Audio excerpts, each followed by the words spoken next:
of the review stuff. We didn't do too much of that. So the courses work where you have homeworks, and you can do your homeworks with other people, and then the quizzes come exactly from the homework. So if you study the homeworks, you can turn it over and do the quiz, and it really helps to get it into your head. And then the final exam is from the quizzes. So it's good to do if you're here, because you'll at some point maybe you'll feel like, oh, I wish I had gotten it done. So anyway, see if you can do it, and then you can. I can grade them for you, give you feedback on them. So let's go over what the whole course was, bits and pieces from it. The first thing, so the three principal paths are renunciation, bodhicitta, and correct view. The first thing we talked about was renunciation, and renunciation is grounded on identifying in our lives the three sufferings. So does anybody remember the three sufferings?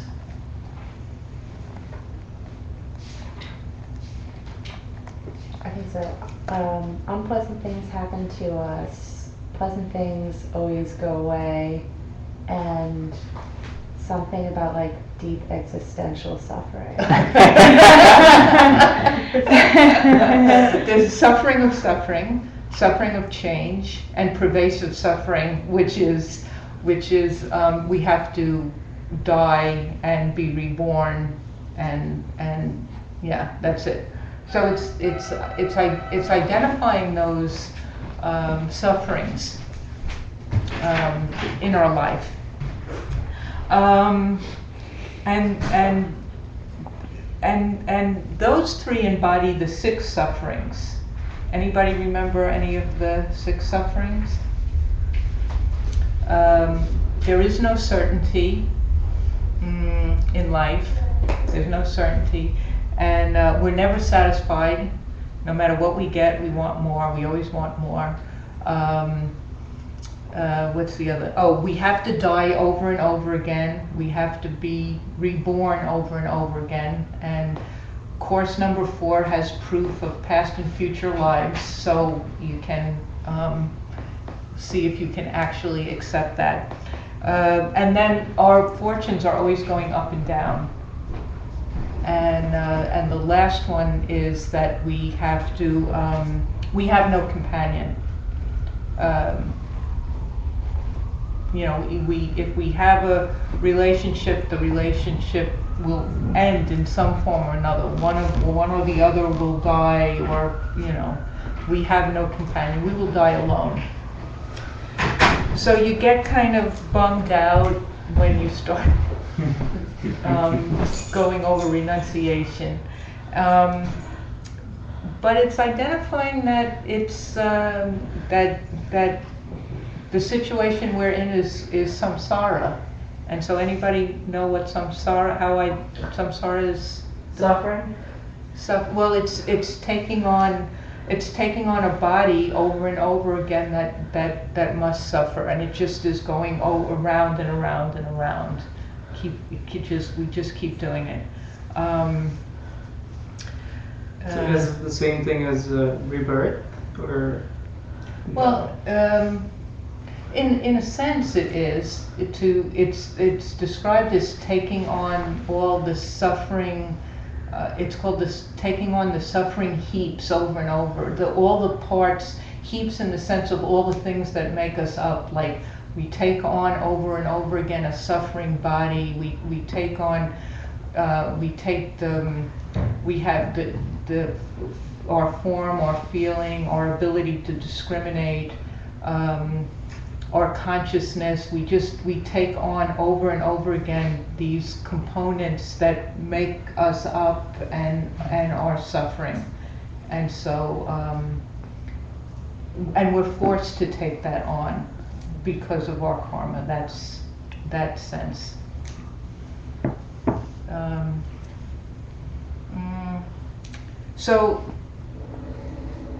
So then we,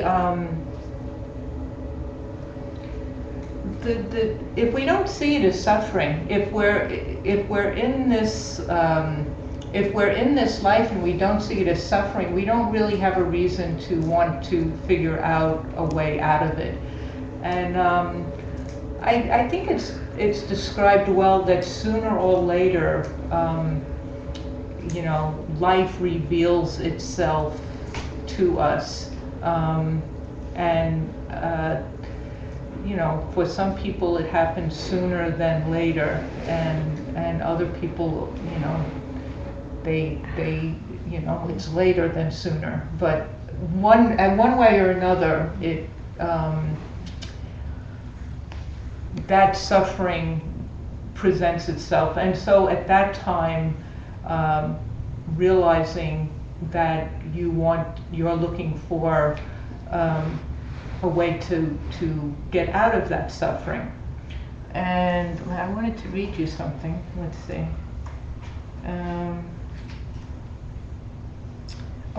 Okay. So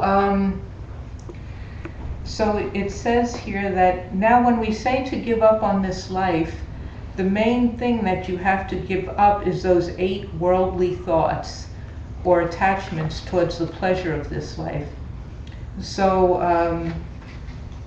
we talked about in class 5 the 8 worldly thoughts, and in Buddhism, and especially this particular branch of Buddhism, like the Gelugpa, the Dalai Lama's school, there's a lot of 5 of this and 8 of that and 3 of this, and it's kind of helpful because you can remember things when you have these numbers associated to it. But so what are the 8 worldly thoughts? We went over those. Stephen? It's no, hold on. You can cheat. Go ahead. No, I'm gonna start with one that's not the first one though, but it's okay, that's okay. Being like wanting to be famous. Yeah.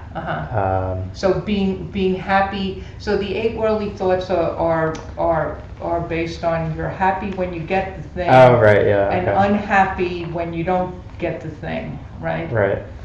So fame is you're happy when you get famous. Right. And Lulu, what? And I'm happy when we don't. When you don't, right? It's okay. like well known. Kind of. Well known, yeah. And then you're happy when you feel good, or unhappy when you don't feel good. You're happy when you acquire something. Right, when you get something. Unhappy when you don't. Right. And happy when someone speaks well of us, and unhappy when someone speaks ill of us. Right. And so what these are based on, the 8 worldly thoughts, and just to get some feeling of how these 3 paths tie together. So feeling these 8 worldly thoughts are connected to what's described as grasping to a self. Grasping to a self meaning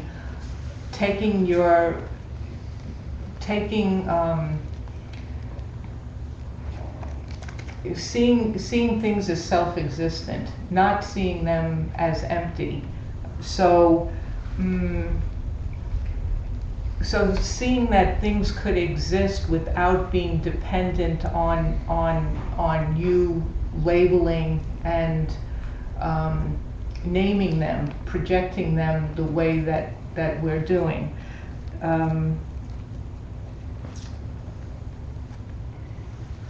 So those 8 worldly thoughts, the renunciation, and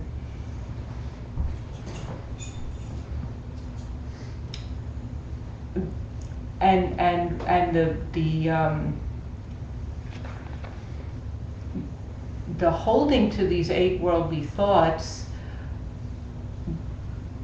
become a problem for us when we're seeing ourselves and the world around us as self-existent. And that's when they become difficult.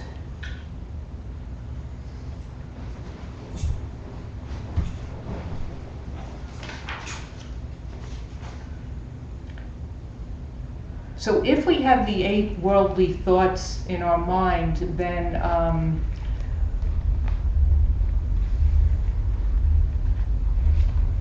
that is ignorance.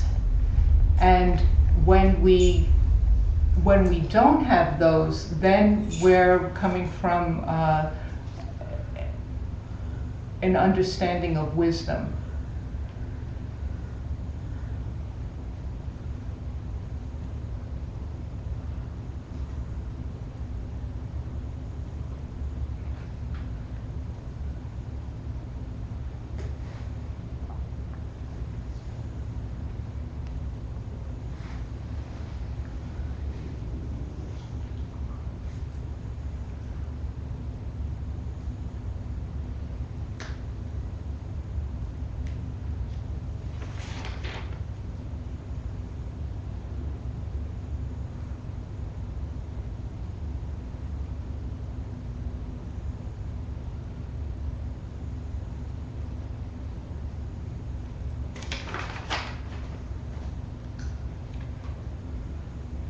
So I think one of the problems we have with renunciation also is that we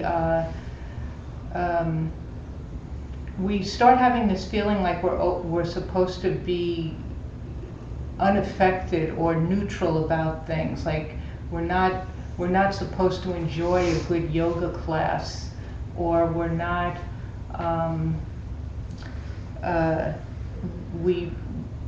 we shouldn't feel sad about what's happened in Nepal.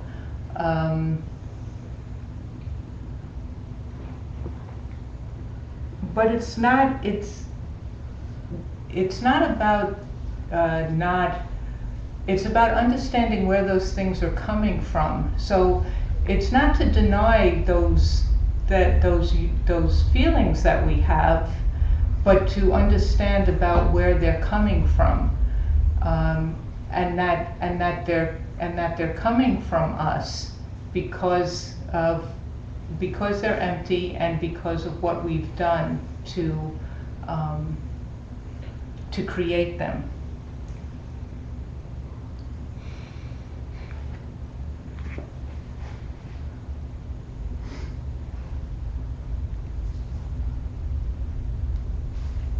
And so renunciation is about identifying the suffering that we're feeling. So then what about bodhicitta, which is the next path? How would you describe that, bodhicitta? Motivation for compassion? Well, it's the wish to become enlightened, to benefit others. And that's taking the suffering that we see in our own lives and having that compassion for others. So I'm suffering. I know I'm suffering, and everyone around me is the same. We're not different, and so. Bodhicitta, that I want to get out of suffering, and I want to take everybody with me. I want everybody to also be out of suffering, and so that in a way also balances out this this kind of dark feeling that we can have about renunciation, about I'm suffering, because to think about, having somebody else out of suffering is can make you very happy, and so that sort of balances that out, and to have that motivation to think I want to take them out of suffering too. So that's bodhicitta. And then we talked about 2 methods for it. Anybody remember the 2 methods to get bodhicitta? One was exchanging self with others, and the other one was the 7-step cause and effect method. That was where you recognize everyone as your mother, and then you recognize everyone's your mother. What's the second one? Appreciate Then their kindness. what? Appreciate their kindness. Appreciate their kindness, and then want to repay them. And what are the other ones? Compassion. Love first, because in this presentation they do love first, and then next one is compassion, and then after that Great intention. your laksam namda, personal responsibility. I will do it if no one else Even does. if no one else helps. What is it? Even if no one else helps me. Yeah, even if no one else does. And then the last one is Bodhicitta. bodhicitta. And then they say there's something that comes before that you have to have first. Do you remember what that one is? Equanimity. Equanimity, yeah, right. So, okay.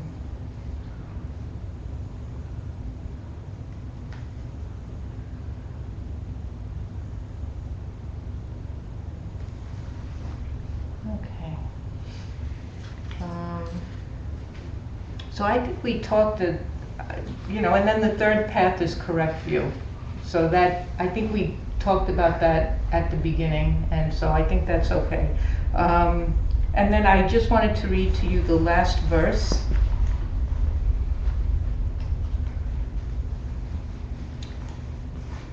This is verse 14, it's the last one. When you've grasped as well as I the essential points of each of the 3 principal paths explained, then go into isolation, my son. Make mighty efforts and quickly win your ultimate wish. So what is that saying, Tasha? I mean, basically. Once you kind of understand on an intellectual level, you should go into retreat and just let it percolate into your very being until it becomes the reality that you experience. Yeah, that's it. Yeah. So,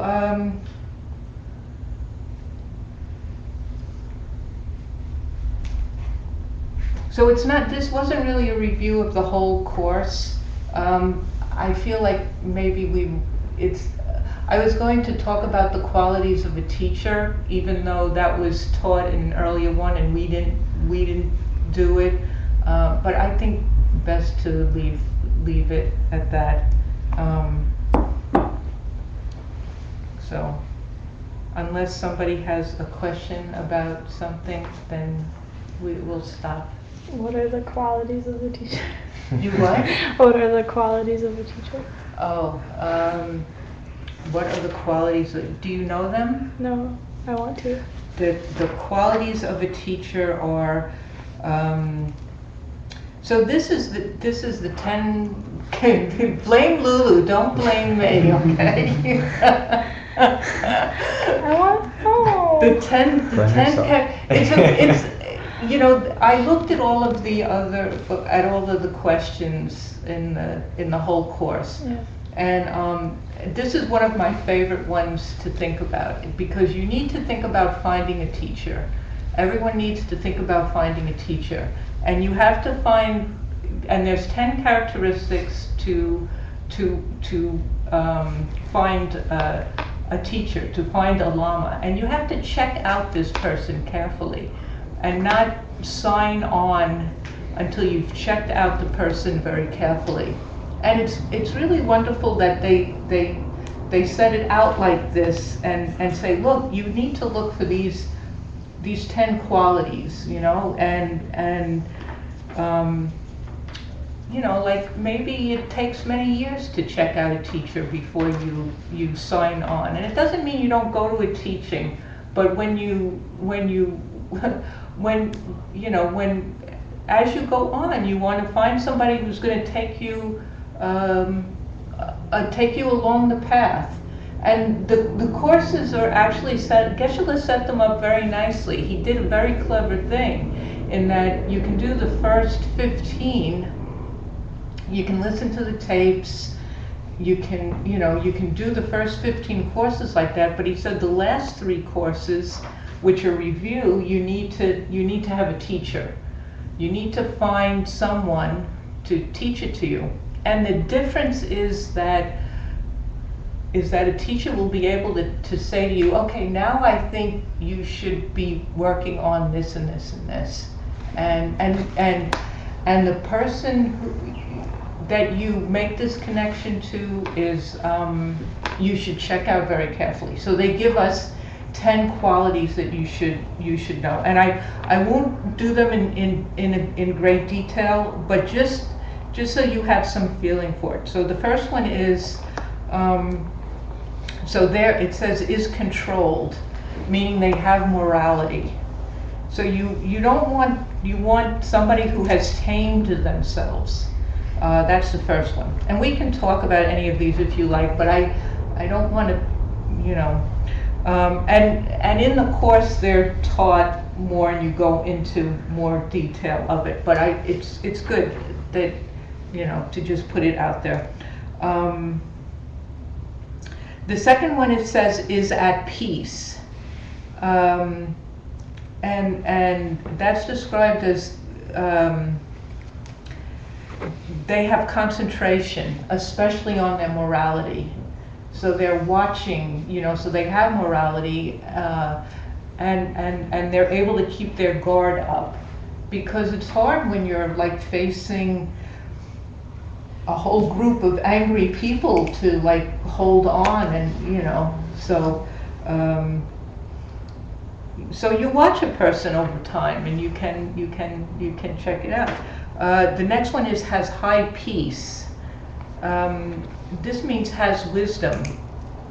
It means the ability to analyze all objects. So we're talking about intellectual understanding of emptiness, like, you know, like what we've all done here today is we've talked about emptiness. We've talked about it, you know, it's an intellectual understanding, and then there's the direct perception of it.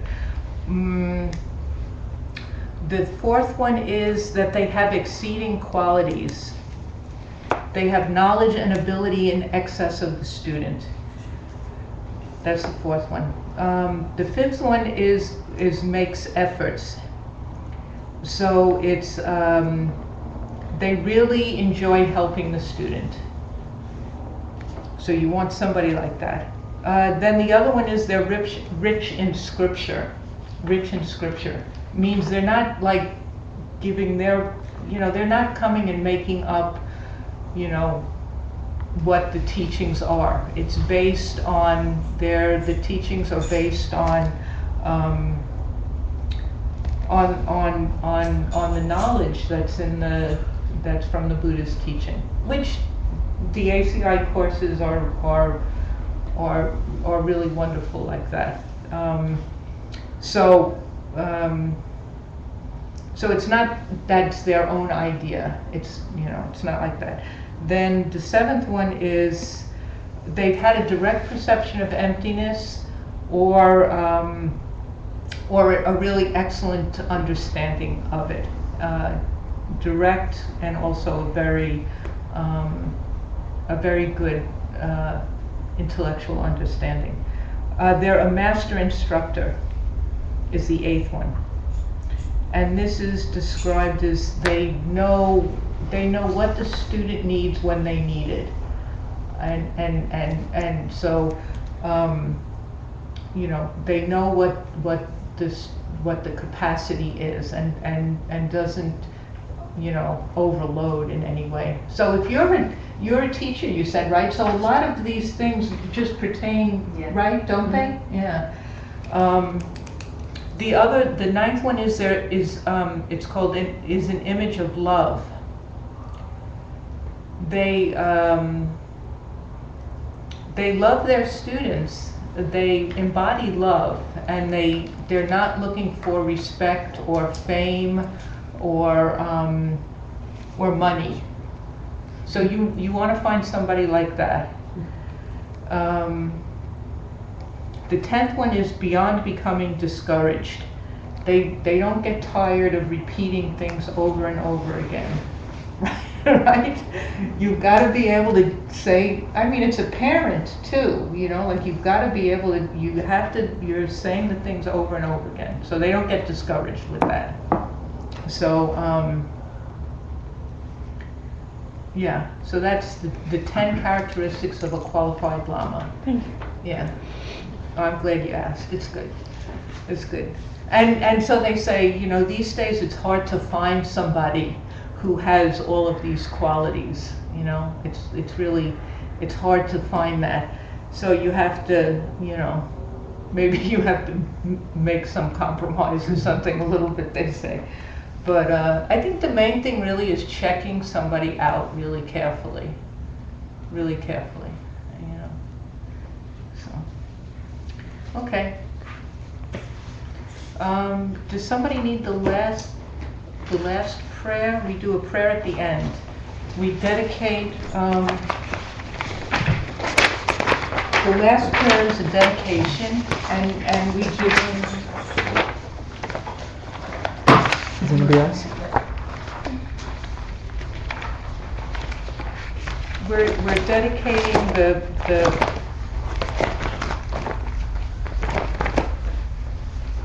we've done a good deed, and we're dedicating, we've done this course, we've done ACI 1 to some extent, and we're dedicating that.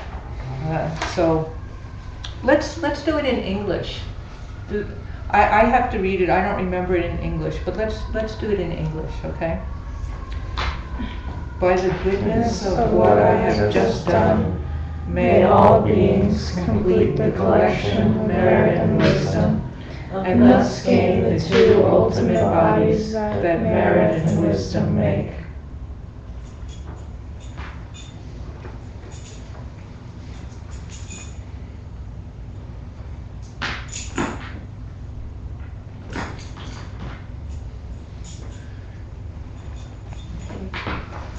Good night. Thank you. very much. Thank you. Thank you. You met before. In Williamsburg? Oh, okay. No. In your studio? Not the studio.